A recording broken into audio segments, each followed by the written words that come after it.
Today on PlayStation News, PS5 Pro design leaks and new details. Astrobot will get DLC and a possible sequel. Konami acknowledges MGS4 stock on PS3. Ubisoft botches Star Wars early access launch and more. Let's get to it. Hello friends, happy Friday, hoping you are doing great today. And we start with our first story regarding PS5 Pro, because reliable leaker Wukong has spilled the beans on more information about the upcoming console, and including its design. So the leaker says that the console will be officially called PS5 Pro, which is no surprise there. He also shared an official look of the device, like they have an official look and they could only share a sketch of it. So it looks very similar to the PS5 Slim. It's a little bit thicker, but it has like the same black middle unit with the faceplates on the side. And you could even use the same faceplates they have released for PS5 Slim. Besides that, it has two USB-C ports in the front, and he couldn't tell about if there will be a disc version of the PS5 Pro. The one that they have seen is a digital version. But even if Sony decides to go with the digital only version, like, you will be able to use the disk drive that they release as an accessory for the PS5 Slim, and it's currently priced at $80. So the report also says that Sony should release official information about this around the first half of September, likely before Tokyo Game Show with the rumored state of play. I've said that it could possibly be on September 19th, so I would stick with that. And yeah, we'll see what the price for this is. It's rumored to be around 600 to 700, according to what insider Jeff Grubb said this week. But yeah, we'll see what Sony has to tell us about the price and the console itself. And yeah, are you currently interested on PS5 Pro? Like, how much would you pay for the console? Let me know in the comments below, or look out for the poll in the community tab. And with that, let's move to some Astrobot news, because the game is just a week away and you can already preload the game on PS5. It's like 66 gigabytes. Now, there's some additional information on the game from a recent interview from YouTube channel MinMax to Nicolas Doucet, who is the president and studio director at Team Asobi. Now, he talked about several things there, but one of the things that he mentioned is regarding a PC release for Astrobot. He said that he would like to hear what fans have to say about a PC release and an Astro possibly expanding beyond PS5. I think there's a chance. I think we could see Astrobot on PC at some point, based on like the current releases that Sony is doing. It will probably be 1 year after the PS5 launch, so we'll see. Sadly for anyone with PSVR 2, he said that they wouldn't be able to make the game as a PSVR version, because it's designed for a different medium and it would have to be a very different game. So sadly, it adds to the troubles of PSVR 2, the PSVR 2 library or lack thereof. And I don't know, if they are not gonna port this, at least have them a port for the original Astro from PSVR to be playable on PSVR 2. I guess that would make anyone with PSVR 2 happy in terms of that. Now, speaking more about Astrobot, like, there's some news regarding a possible sequel, and it was and a slight tease, is nothing like concrete from the studio. So the trophies for the game are now on Exoface. You can now look at the full list and beware of any spoilers or any of that. But if you get the 43 trophies, 44 with the platinum, you get a small tease that will, like, Astrobot will see you in the next adventure, something like that. It's nothing that like concrete that there's gonna be one, but like, at least we know that there's gonna be more of this in the future, very likely. And if it's not a new game, we will have some DLC. There was another interview from the studio director Nicolas Doucet, this time with website Console Creatures, where he said what are they gonna be adding to the game, and he said that they want to add some of the of some playful stages and some of the speedrun stages they added to the original game. So they have plans to get this DLC before the end of the year. He didn't mention a specific date, so we'll have to wait, but at least we know that there's more content coming after the game launches next week. And yeah, the game comes out next week, as I said, and according to Tom Henderson, the reviews for this are going to be dropping on Thursday. It's a little bit tighter than the embargoes for previous Sony games, but I guess it's fine. I don't think there's any trouble with the game. So yeah, let me know what's your hype level for the game just a week away, and what do you think it's gonna score on the reviews. And with that, let's move into some Star Wars Outlaws, because that game comes out today for PS5, Xbox Series and PC, but there have been people playing it since Tuesday. They had to pay $110 to play that for the gold edition of the game that gave early access. Now Ubisoft has botched that release. After the game came out on early access on Tuesday, they released patch 1.02, and it seems that specifically on PS5 they ask players to start a new game, otherwise there will be facing progression issues and all of that, which was obviously not well received by the community, and very well so. Ubisoft, to combat some of these for the whole trouble, they said that people would be getting an in-game trinket for your Trailblazer bike and 100 points for the Ubisoft store. Like who knows what that does. And it's not a good reward for people that have lost 15 to 20 hours and paid $110 for the gold edition. So yeah, like there have been people on the game's subreddit saying that that's how far they had gone into the game. So 15 to 20 hours, and they have lost all of that because of this issue. Now the good thing is that the patch, it seems, improves some or adds some enhancements to the visuals and also a 40 FPS mode. So it's great, but still, it's sad that the state in which Ubisoft game launches, and this makes me very worried about Assassin's Creed Shadows. Now I've said in like a previous episode that I prefer to play Ubisoft games after a while, because you get like all of the patches and all of the content, and you could say like pretty much that for any game. So I'm recently playing through Valhalla. So I don't know. I'm gonna wait to play Star Wars Outlaws. I was not that much interested in it, but I'm like very interested in Shadows, and this is probably gonna make me think twice about it. Let me know if you guys are currently playing Star Wars Outlaws. Did you face this issue with the save and all of that? So yeah, let me know in the comments. Next we have there's an issue in console gaming right now, and that's the lack of MGS4. And game preservation as a whole. So the game is still stuck on the PS3 generation. It was playable on PS Now for a while. I believe when it turned out into PlayStation Plus, like they removed the game because of the whole issues with the copyright and all of that. Now IGN had an interview with the Metal Gear Solid producer Noriaki Okamura. After the whole preview for the Metal Gear Solid Delta remake. So upon being asked about MGS4, Noriaki Okamura said, and I quote, "We definitely are aware of this situation with MGS4. Unfortunately, we can't really say too much at the moment with Volume 1 containing MGS 1 through 3, ... You can probably connect the dots. Right now we are still internally concerned about what we should be doing for the future of the series.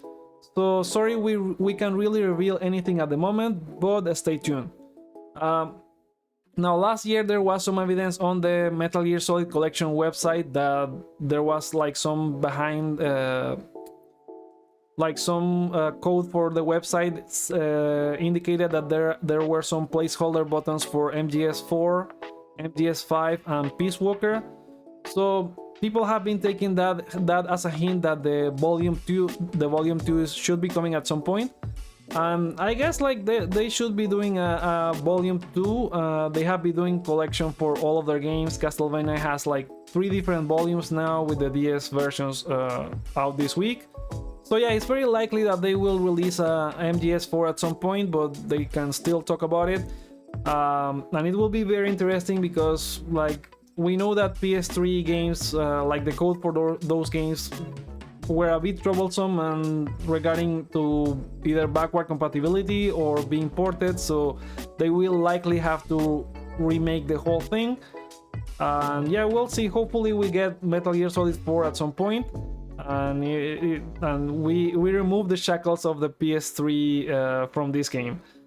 So are you hoping for more MGS4 at some point? Drop your thoughts in the comments.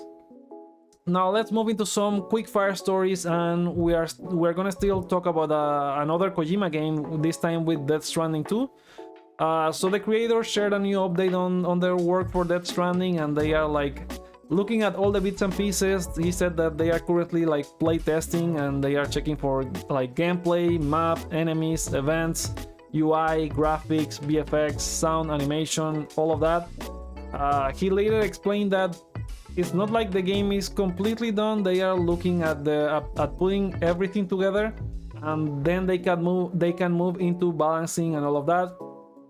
So the game is scheduled for 2025, and based on all of this, I guess it would be second half of 2025. I don't think they will release this between January and June. So yeah, it would be either late summer or fall, something like that. I guess September, October.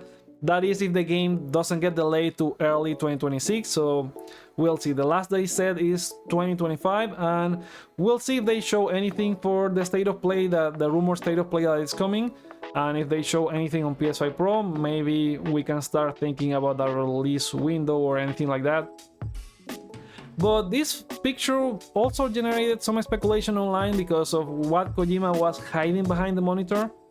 Many believe it was linked to the PS5 Pro.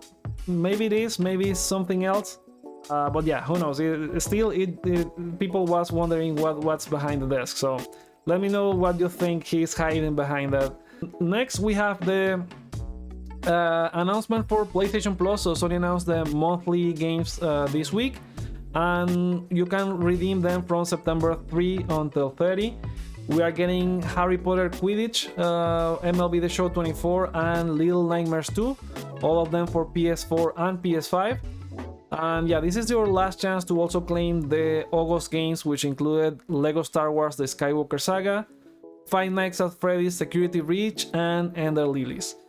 I'm not particularly excited about any of them outside of Little Nightmares. We still don't know how the Quidditch game is gonna do, but like, I like Harry Potter, but I'm not like a huge fan of it, and I don't know.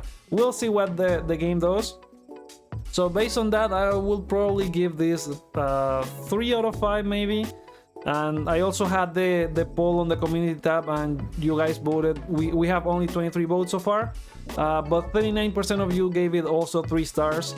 22% gave it 4 and 2 stars, and we also had 13% giving it 1 star, and 4% thought this was an stellar month with 5 stars. Again, we don't know how Quidditch is gonna turn out. MLB The Show 24 is great, but I'm also not huge into baseball, and I'm looking forward to playing Little Nightmares 2, but I also have to play the first one. So yeah. Besides that, there's been some news while I was working on recording this. So social media started saying that Final Fantasy XVI had just appeared on the PlayStation Plus catalog for extra, deluxe, and premium users. This was from Wario64 on Twitter. Now it could be a mistake, or I don't know, maybe a shadow drop. It was meant to be released later this month because there's the PC release coming and probably an Xbox announcement. So they want more people to play the PS5 version instead, and that's why they are dropping it. Maybe an intern pushed a button too early, and it was meant to be announced in 2 weeks. So yeah, you could check it out and see. Like, it seems people are playing it, and it's the full game. It's not a trial or anything. So yeah, you can take a look at that on the PlayStation Store and check Final Fantasy 16. Moving on, it seems like the future of Concord, it gets darker and darker with every week. It's been only a week since it's launched, and most of the people has abandoned the game. You can see here that from the 600, it didn't reach to 700 players at launch or during the first weekend, and now it's barely getting 200 players, at least on Steam. I don't think the console version is doing that much better. It was supposed to be on like the 40 something in the ranking for PlayStation, for the PlayStation Store bestsellers. So to make things worse, people on the GameStop Reddit are reporting they are getting 8 to 9 minute times for matchmaking, and it most of the time ends on like timeout. So this will likely make more people drop out of the game. Like I was talking in a previous episode what they could do if they wanted to revert this. So the only thing that they can do right now is turn it into a free-to-play. Now Fireworks Studios has been working on like content for October. They have the first season and they have another season next year. If it's struggling right now, like those seasons are like, I don't see this season doing any better. There's also like the barrier that it's a $40 game, so maybe turning it into a free-to-play. But again, there's the issue that no one care about this game on open beta. So yeah, this is a sad and slow death for Concord, it seems. And again, I feel for the developers working on 8 years for this to get this reaction. So let me know what you guys think about Concord and all of that. Moving on, we have had some questions about Black Myth Wukong and how it turned out to be a PlayStation exclusive out of a sudden, at least on console, after it was announced that it would be skipping Xbox. So the developer originally announced that, I think at the, if I remember correctly, it was during the Game Awards last year, that it would be coming on August for PS5, Xbox Series and PC. And it wasn't until the Summer Game Fest trailer last June that they announced that it would be only coming for PS5 and PC. And on their website, they also dropped this FAQ that you can see here, that it said that PC and PS5 users can enjoy the full game starting August 20. We are currently optimizing the Xbox Series X and S version to meet our quality standards, so it won't release simultaneously with the other platforms. Now, it was believed that this was something similar to Baldur's Gate last year, where they said that the Xbox Series version would take more time because they were trying to optimize the Series S version. Microsoft gave an official statement regarding Black Myth Wukong, saying that they couldn't comment on deals from that Game Science had done. And people started thinking that, well, maybe Sony paid for this. But then we also got information from reliable leaker Ecstasies, the Spanish YouTuber, saying that he talked with some developers at Gamescom, and it seems the optimization is going through some troubles because of a memory leak. But then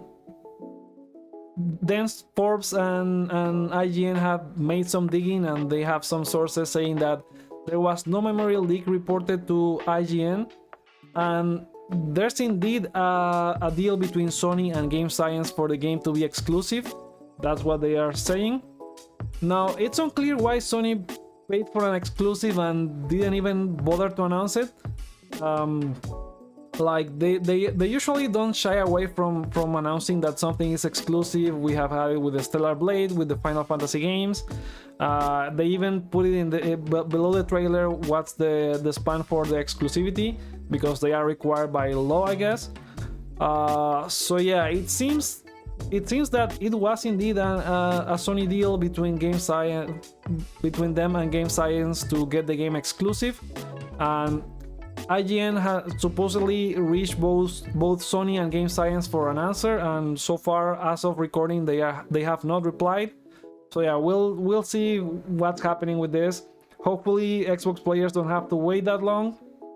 And yeah, we'll see what happens with all of that. And again, who knows why Sony didn't bother to announce this as an exclusive. It would have helped in terms of like, well, it has helped in terms of console sales. So yeah, I don't know why they didn't announce this. Moving on, there's another rumor, but now for the upcoming Crysis 4 or another project regarding Crysis. So Crytek announced Crysis 4 on January 2022, and it's supposedly been in full production since then. Now it appears that they were working on something called Crysis Next, which is said to be a battle royale project of some sort. But like, it was never announced, it was something that just leaked. However, it seems that it's never gonna see the light of day because they may have decided to cancel the battle royale in favor of the single player Crysis 4. And yeah, it's developers and publishers are like pursuing this craze of live service games, and it's weird to see the opposite of getting a live service game cancelled in favor of a single player one. So yeah, very weird, but we'll see what happens with Crysis 4 then. Next we have some information and update regarding The Witcher 4 and the next Cyberpunk game. So The Witcher 4 codename Polaris and Cyberpunk codename Orion. This was in a financial meeting for CD Projekt Red. So their CEO Mikhail Nowakowski said that they are also reaching full production stage for The Witcher 4 after making great progress in the past 6 months. But still, like, full production, it could mean anything. Like, with how big the Witcher games are, it could mean still more than 5 years, I guess. This would be a PS6 game. There's no way they will probably release this by the end of the PS5 generation.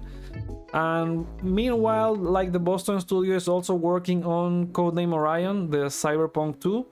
And they are still on the pre-production phase, but they are doing updates and they are getting progress regularly done.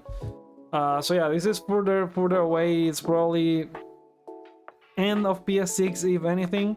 So yeah, we'll see what happens with The Witcher 4 and Cyberpunk, the Cyberpunk sequel. I'm looking forward more to The Witcher 4 than the next Cyberpunk, but let me know which one are you looking forward to. After that, we also have some news about Control 2 regarding Remedy now announcing a partnership with Annapurna Interactive. They will co-finance and co-produce Control 2, and also they will expand the IPs of Alan Wake and Control to other media, including like film, TV, and other audiovisual mediums. So there was a blog post by communications director Thomas Puha, and he said that this will give the studio full creative control of the game, and it will allow also the IP to expand to other mediums. They are hoping to give some information about Control soon and its multiplayer Condor as well. So yeah, I'm very looking forward to this. I love the first Control, and we'll see how. I guess this could be a late PS5 game, maybe 2026. I guess we'll see. Yeah, hopefully we can get more news about Control 2 at some point. And moving on, we also have some information from the upcoming Warhammer 40,000 Space Marine 2. So it's also like 2 weeks away from launch. Now Focus Entertainment and Saber Interactive announced what's gonna be the year one plan for the game, and it includes some free updates and also paid updates as well. So on the free update side, you're gonna get, for example, private PvE lobbies. There's also gonna be lethal difficulty mode, some a horde mode, and like more weapons and enemies. And as for paid content, they said that this game wouldn't be like a pay to win or anything like that. It wouldn't feature microtransactions, but this season pass is gonna add like new skins for the game. It's gonna add new skins for your weapons and all of that.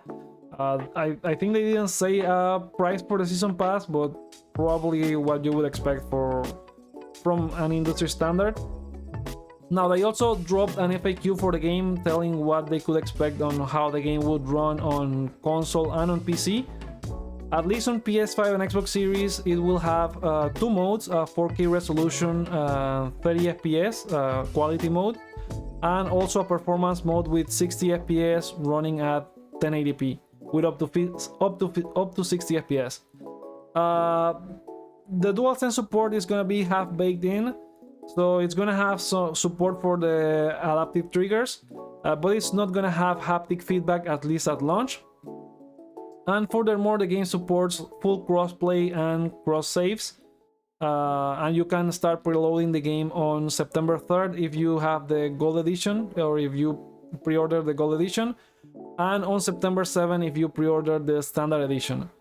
So yeah, all the information regarding Warhammer 40,000 Space Marine 2. And yeah, let me know if you're looking forward to it. It's also very close. Next week around Astrobot if you're getting the gold one, or a little bit than a week if you're getting the other one. Yeah, that's everything that I have for PlayStation news and gaming news for you today. Let me know what you guys think about all of the stories that we have talked about here, including the PS5 Pro.